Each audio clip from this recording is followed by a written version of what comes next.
Hello everyone, back to my channel, Wisteria here, whether you're on the podcast, whether you remember. I appreciate that you are listening. We're now on Voluntary Werewolves of Legend, which should be quite interesting to say the least. Some of the most startling cases of werewolf trials condemn those who proudly admit to having mastered the black arts. It was the devil or his minions who granted them the power of transformation, so they claimed. Why would anyone admit to such a thing during a time when merely being accused of magical practice meant likely torture and death? Could all of these prisoners have been tortured into confessing bizarre actions and tales? Could all the ones who weren't tortured have been, insane? This chapter, let's look at some of the most famous involuntary werewolves of legend, shall we? Let's see what we can explore and find out about the transformation, the rituals. Let's go deeper. The same environment of fear and superstition that led to the Inquisition also strongly affected the belief structure of the people living at the time.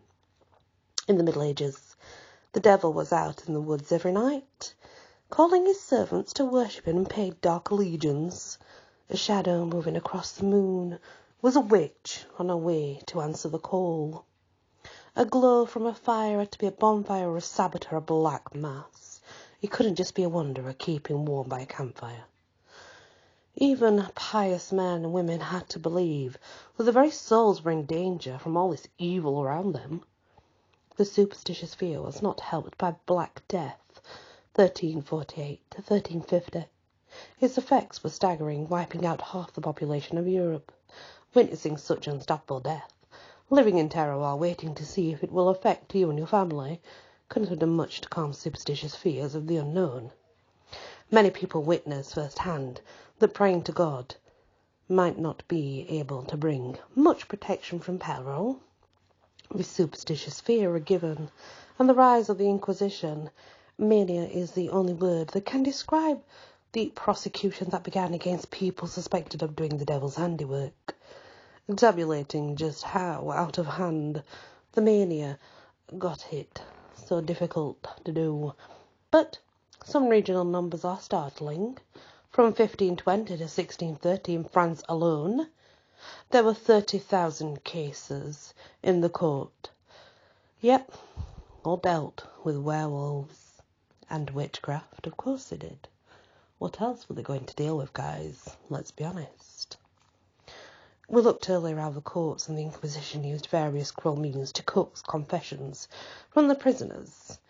However, sometimes you read tales shared by individuals, including Bogot's tale from the previous chapter, and then you notice there's an awful lot of colour and details provided by these individuals. Despite being burned or otherwise mutilated, they were able to provide quite rich narratives.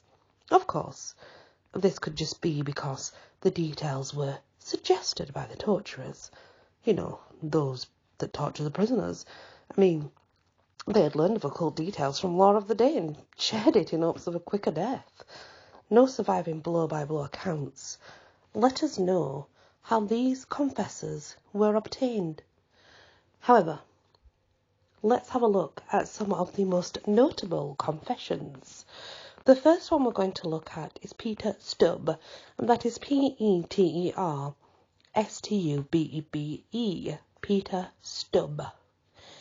In 1589, almost 70 years after the executions of Pierre Bogot and Michael Verdung, a trial in Germany featured one hell of an admission of guilt by one Peter Stubb. It's not much of a stretch to say that Stubb's self-proclaimed motives make the story the perfect example of a voluntary werewolf, complete with magical means and sinister motives. Precursors to the tabloids' detailed pamphlets were often printed in the 16th century when a particular juicy story appeared, thanks to one of those darling pamphlets that were printed during that day. Stubb's tale has survived into sensationalistic detail. For those who haven't seen one of the titles of these types of publications, this is how it kind of goes in the archaic spelling and excessive description. A true discourse declaring the damnable life and death of the one Peter Stubb, but they would usually put Stubb Peter, a most wicked sorcerer, who in the likeness of a wolf committed many murders, continuing this ghoulish practice 25 years, killing and devouring man, woman and children, who for the same fact was taken and executed the 31st of October, near the city of Cologne in Germany. The problem with this is the wording, okay? So basically when they used to write this, I mean, we're talking many, many years back, wolf was spelt W-O-O-L-F-E. Years was spelt Y-E-E-R-E-S. Woman was spelt W-O-O-M-E-N. Interesting. According to contemporary accounts, Stubb was obsessed with magic from a young age. The implication is that he used the grimoires or books of magic of the day to learn how to evoke and communicate with demonic entities. Rather than merely communicate with them, he would use them for goals. You know, I mean, that does happen when we summon spirits. It's the same thing. Stubb decided he had one use only for his etheric friends. He wanted to be able to transform into a werewolf. During his trial in 1589, he did admit to having summoned the devil using his rituals. And when the Prince of Darkness came, he offered Stubb a magical item that is perhaps the one most commonly associated with transformation rituals: a fairy belt, a wolf girdle, which is basically a small version of the wolf fur that northern warriors used to wear when they wanted to summon the powers of the wolf. These girdles appear in werewolf lore as often as do magical salves or potion. Somehow, putting on this girdle provided by the devil would not only turn Stubb into a vicious killer, but it would also allow him to turn back into human at will by taking the girdle off. It's unclear if the girdle disappeared when Stubb became a giant wolf, but even if it remained intact, it's hard to imagine how a wolf would be able to remove it. This seems to indicate maybe the transformation was all in his mind.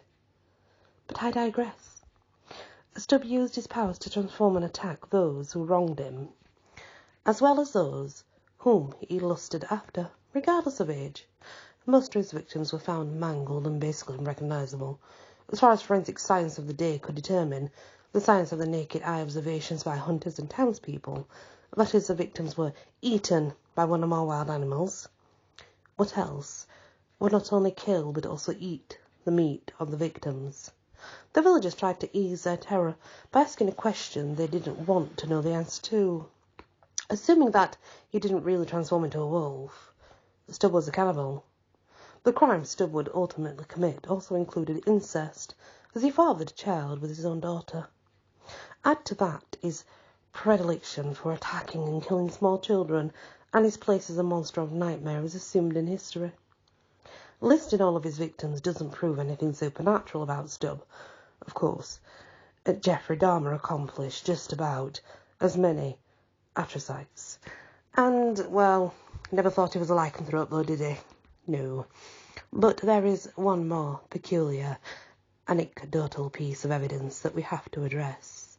Besides Stubb's courtroom confession to wanting and obtaining the power of transformation, Stubb was hunted down and caught specifically because eyewitness saw a wolf carrying what looked like a small body. When the hunters picked on the trail on the beast, and they did pick it up fast and closed in, they claimed to have seen the wolf turn into Stubb before their eyes. This is beyond rare in werewolf lore. The actual authorities in a case seeing a transformation. Of course, it's hard to know how suggestible the hunters were.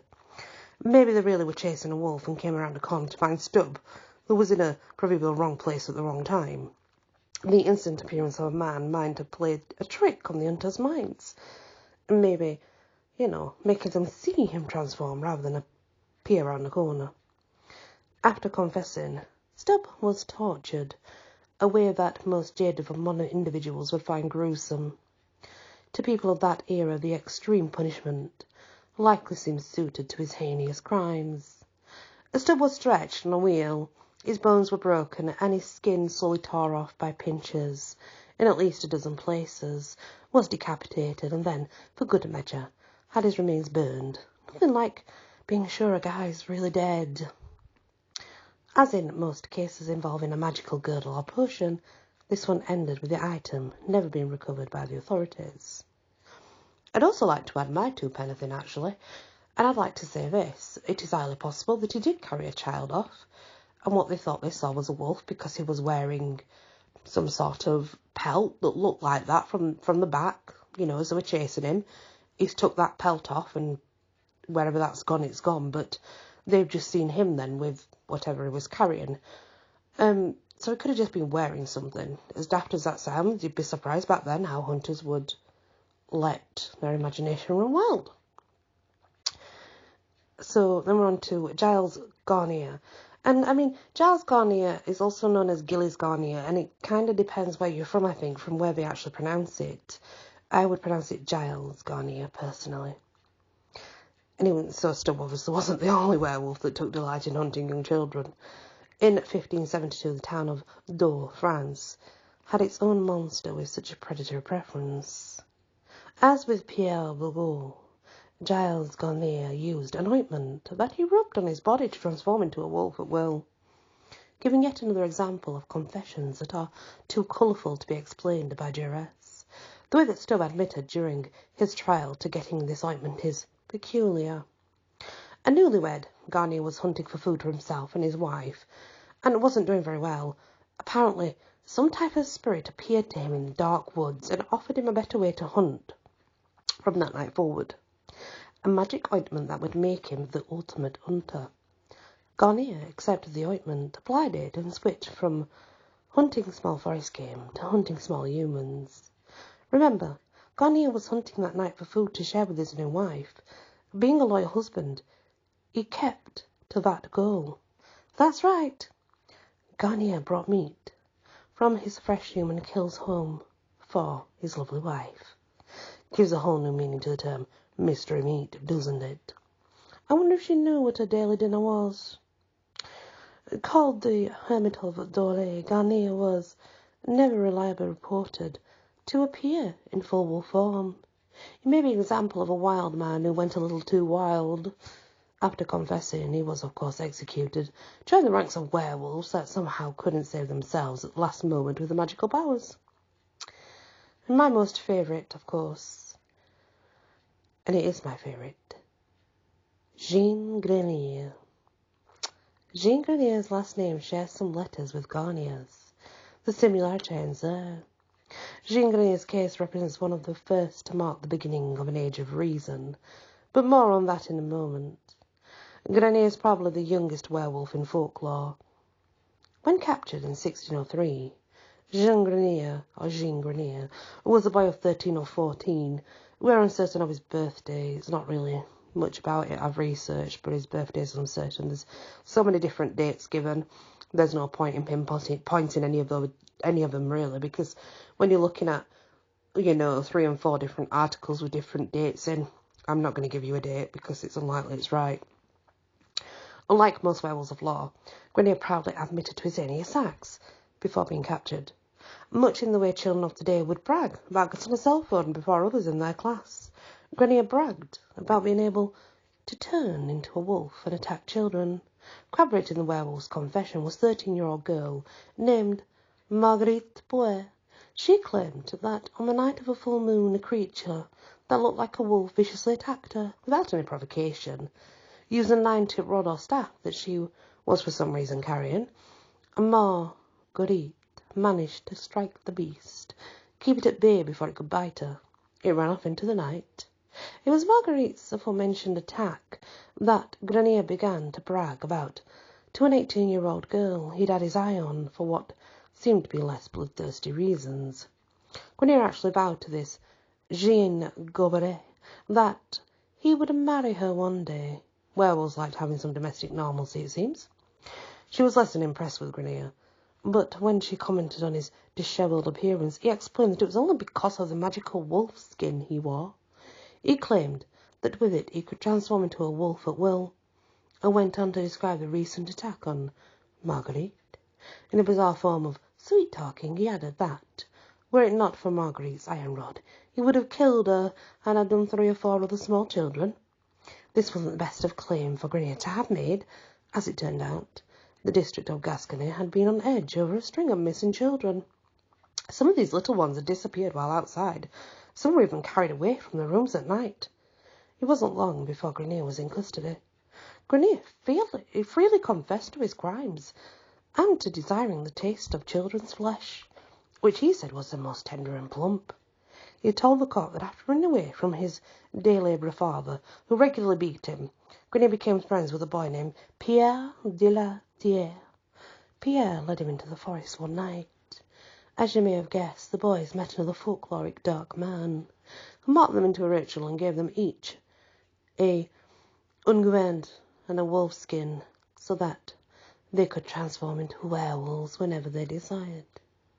Interestingly, Grenier claimed to have both of the magical implements. Confessors usually settle on one or the other, of course, but if the liquid was hallucinogen, the wolf fur would certainly enhance the inner illusion. As mentioned earlier, this was a landmark case of sorts. The courts did not ponder whether the argument the wolfskin existed or had magical powers, or even hallucinogenic ones. Rather, the court took pity on what it saw to be a sick or insane boy who had had a rough start in life. Despite Grenier's proven murders, the court sentenced him to confinement in a monastery for the rest of his life. Any attempt at escape would result in execution, of course. Grenier's friend, Pierre, managed to avoid capture, and it's unclear if the boy actually committed any werewolf crimes, or if he was wrongly accused by Grenier for some other motive. As a result of this merciful ruling, Grenier, who didn't try to escape, was not put to death.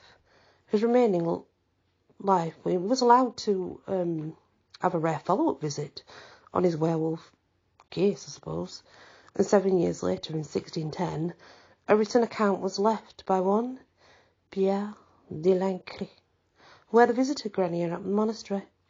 De Lancre found Grenier to be a gaunt, overall wild state.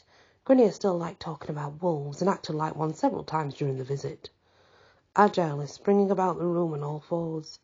He died in captivity soon after Lance's visit, never really providing an alternative explanation for his heinous crimes. You see, I think he did believe it was a wolf. And by the way, just so we're clear, it was proven that Grenier did eat children, okay? He did eat those children. There was remains found. He ate children, guys. But he was a cannibal. And he was sick because he really did believe he was a werewolf, and he really did act like a werewolf when he was visited by people at that monastery. Like the report says, he would act like one, but he would not transform, which is something that I can imagine, you know. So yeah, those are a few interesting cases for you to sink your little teeth into. And I will catch you next time when we continue with our exploration on werewolves. Many blessings.